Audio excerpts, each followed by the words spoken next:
Wait, is there a separate Twilight Town for Sora? There is. So let's just do Twilight Town, because let's group those together. Lazy afternoon, and let's do this! Let's do this shit. At least it's a good song. I like the song as well. Oh, we're fighting nobodies now.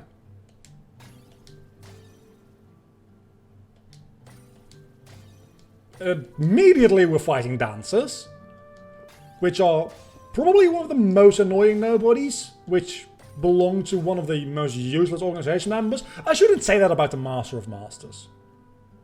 Hey, because it's Damix, and Damix is probably not, but probably.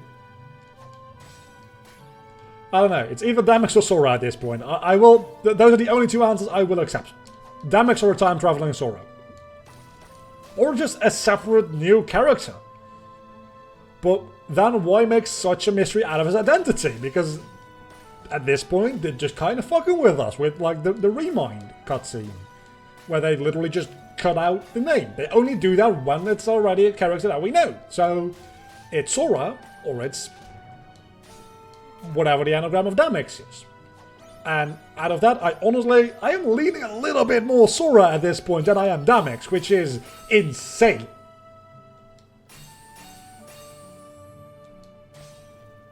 But I like honestly do believe at this point that the Master of Masters is like a different world line Sora. Which, so many things wrong with that. But I won't be mad if that ends up being true, because that means that my theory is correct. And I always like having a correct theory. But again, Damix also acceptable. Other than that, I don't think there's any acceptable answers as to who the Master of Masters is. Again, other than a entirely separate new character which we haven't seen before. But that would be anticlimactic, because why would you make a mystery out of something that nobody's going to care for when you actually answer it?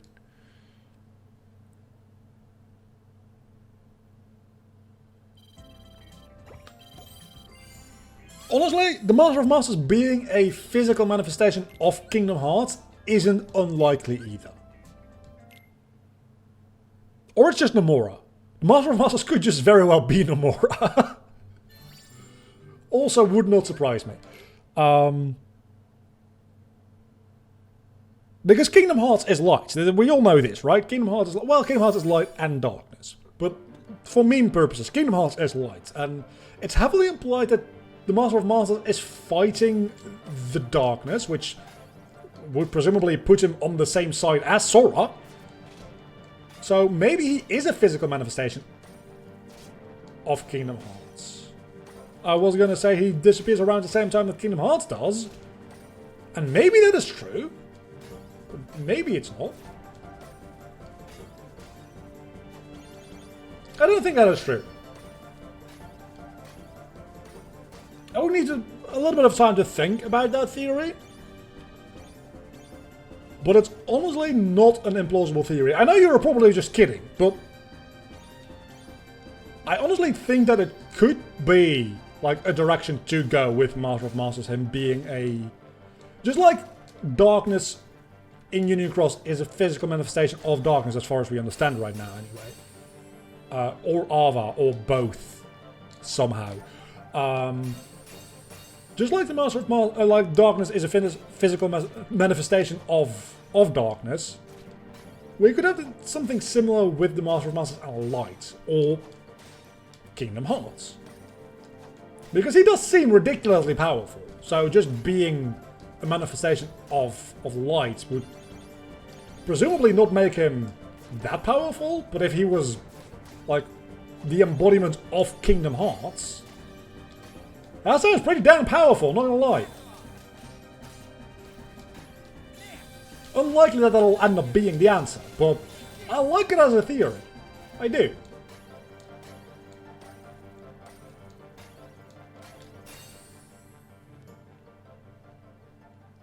Even joking answers can make sense to Kingdom Hearts. I hate this. That is kind of the issue, isn't it? You were kidding, and then I kind of was able to spin it into something that makes sense. Which is probably the most horrible part of it all. It's upsetting. It's also fun, but it's upsetting.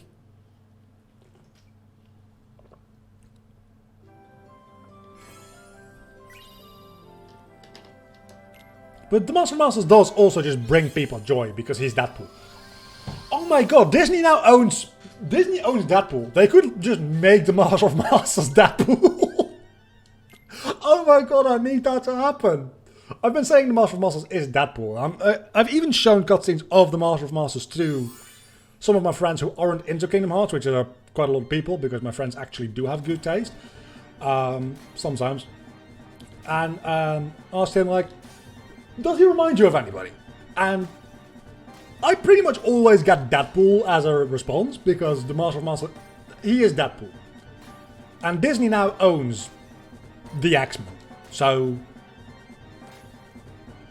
I don't know what I want more. The Master of Masters being Deadpool, or there being a Marvel-related world in a Kingdom Hearts game, and the Master of Masters meeting Deadpool. That would be... oh, that would be such chaotic energy. I would love that.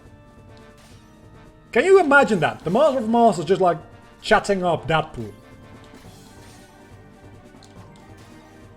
That would be too much. The universe couldn't contain that.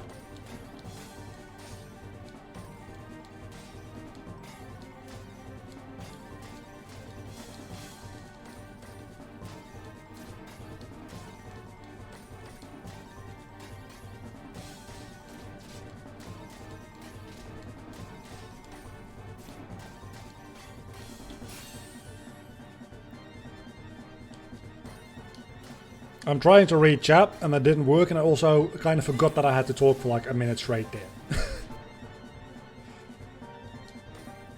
It's going to do wonders for the audience retention on YouTube. Maybe people prefer it if I shut the fuck up, though. Maybe they do. The YouTube copyright algorithm certainly will not prefer it if I shut up. So, I will not. But it's a potentiality.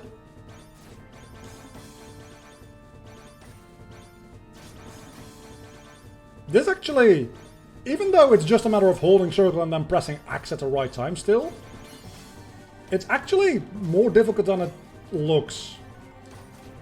Wrong button, wrong buttons, right buttons, right buttons, right buttons, right buttons, right buttons. Okay, I'm back in the groove. And that was the end. Now I really hope the new theory is wrong, that the next KH4 will be focused games instead of Disney properties.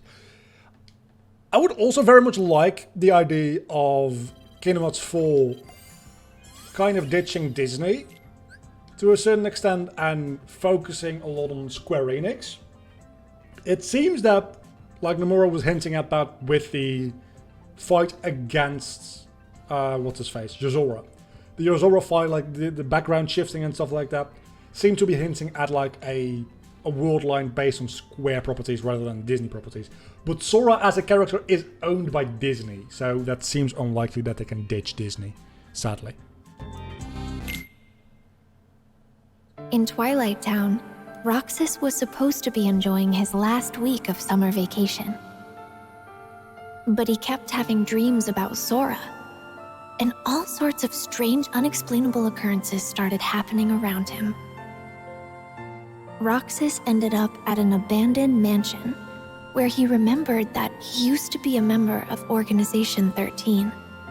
He also learned that the world he knew was a fake one set up by Diz to restore Sora's memories. With one day left, Roxas's summer vacation was over. We did just play as Sora, Donald, and Goofy, in that order.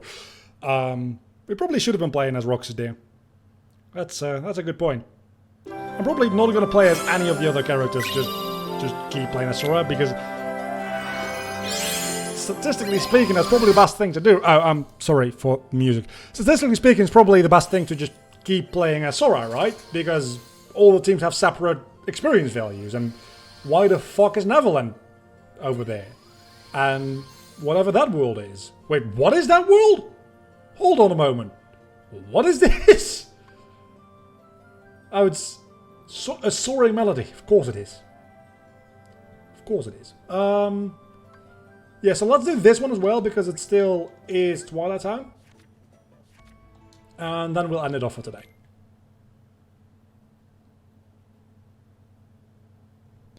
Yeah, it seems this seems to be the game seems to be a bit low on boss fight, doesn't it? This also do be a good song though, which again, nothing particularly new for Kingdom Hearts because every song is good.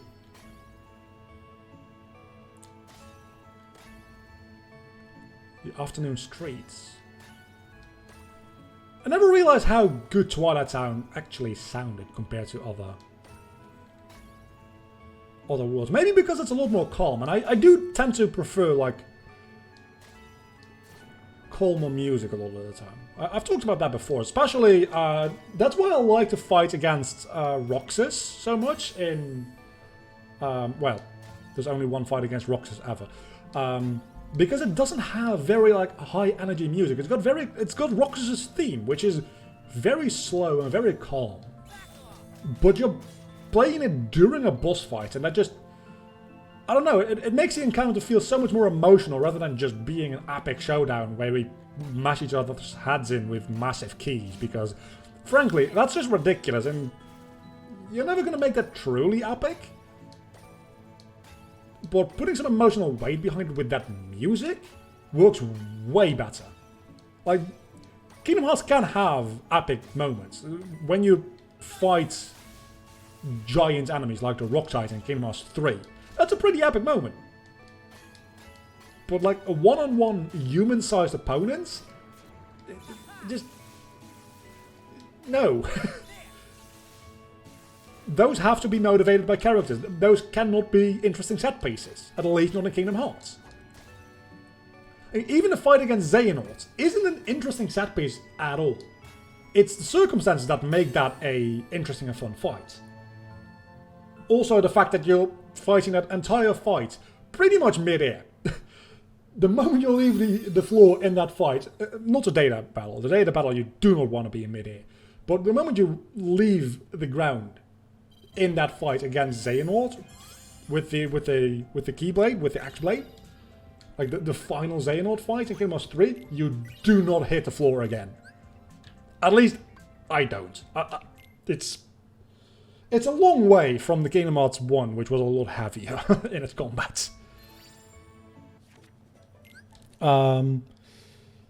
Roxas' boss theme is a tragic boss. It's not meant to be tense or epic.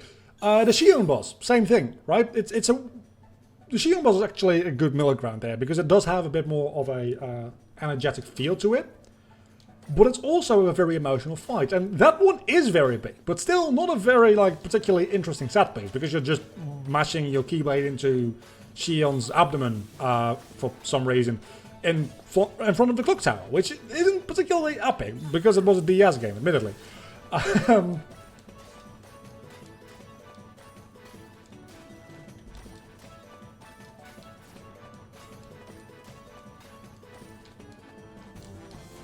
Let me focus here for a moment before we get back in the groove.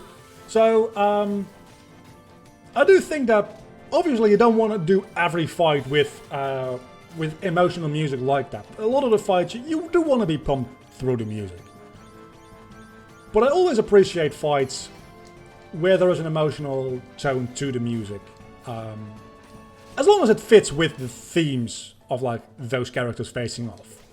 Which definitely Roxas vs. Sora is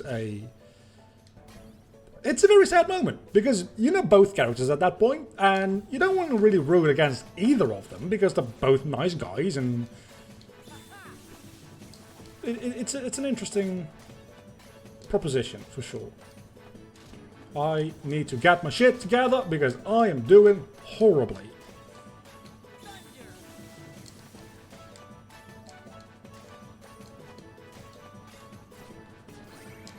Hey, look, I use an item! It uses items automatically, by the way.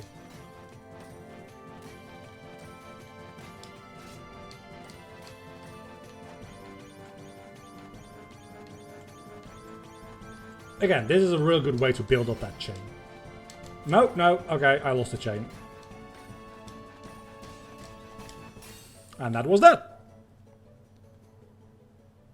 When you touch the ground in the Xehanort fight, you are dead pretty much. Because you can just keep using air combos and you just keep gaining air. And again, in the data fight it's the other way around. If you ever try to jump into the air, you will be murdered. You need to keep dodge rolling and you cannot do that in the air. World Tour, sure. Let's do a cutscene.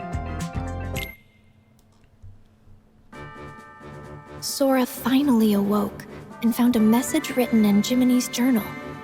With some guidance from Mickey, he set off to continue his journey once more. Sora felt his heart grow heavy as the train carried him away from town. At the tower, Yen Sid warned him about Organization 13. Mickey had set out to learn more about the organization. Sora, Donald, and Goofy searched for him, again visiting different worlds.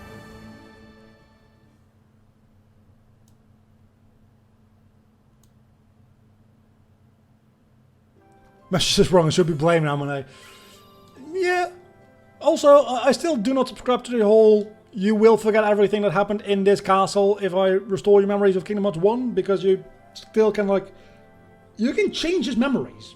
You have done it. That's the point of chain memories. You change his memories. So you can change the memories in such a way that they fit in like one neat timeline. Going from Kingdom Hearts 1 to chain memories, remembering Naminé at least, and like the organization, those people, and then going into Kingdom Hearts 2. Why does he need to forget? The reason he needs to forget is because otherwise people will be confused at the start of Kingdom Hearts 2, but they will be anyway if they didn't play Chain Memories, because fucking Square and Nomura. Anyway, I think we're going to leave it there for today. It's been about 2.5 hours.